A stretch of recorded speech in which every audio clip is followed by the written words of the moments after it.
Hello everyone. Today I'm going to just do a quick little review of the Death Star Duel. This is a 2020 summer set that came out about a year ago from now.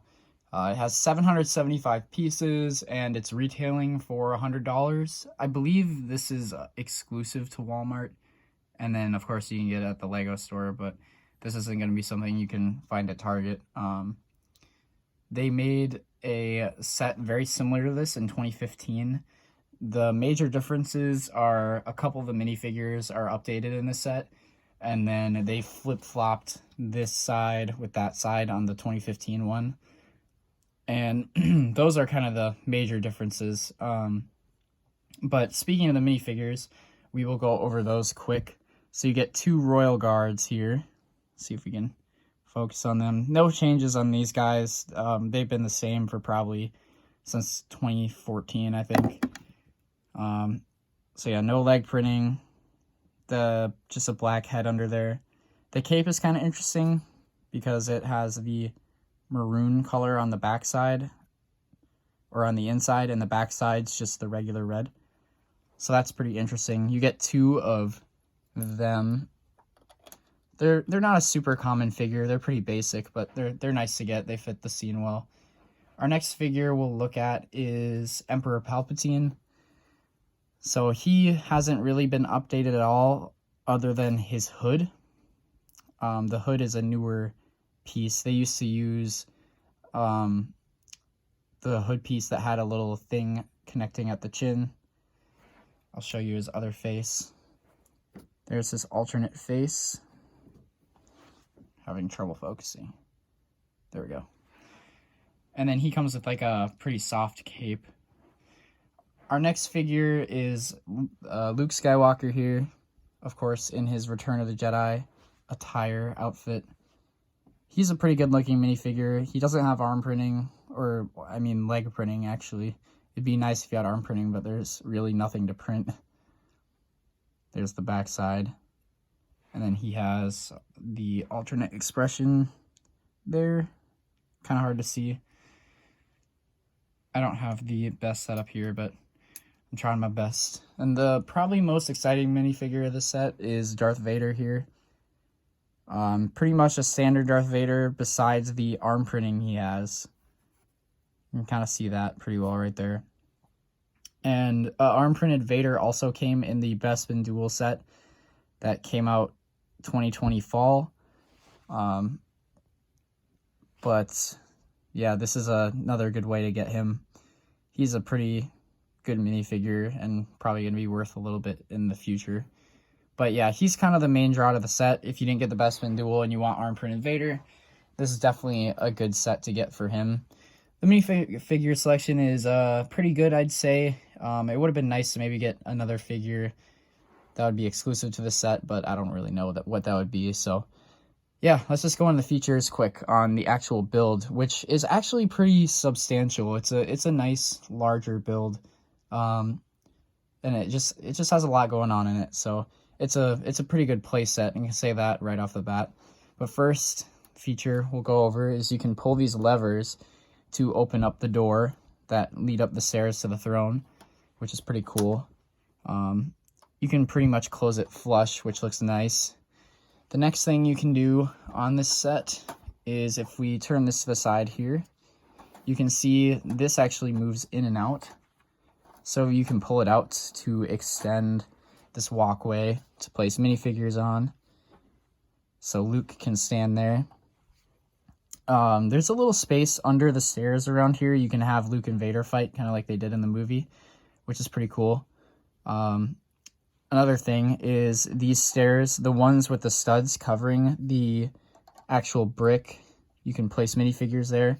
If you see this little lever on this side, if you push that down, it'll actually launch both stairs right off the build, which is pretty cool. Definitely a good feature if you were planning on playing with this. You can probably have a lot of fun with that. Next feature is we'll go over this side here. So this is actually, it doesn't really do much, but you can kind of have fun with throwing Emperor Palpatine down here. He goes down, he dies. and you can pick them up because the bottom is hollow, so you can take them out. It's kind of fun just throwing them down. You can recreate where Vader just tosses them in. And if I can lift this set up quick, I will show you that inside is completely hollow. So there's some stickers in there as well. They're hard to see, but they're just kind of detailing, piping, and all that good stuff.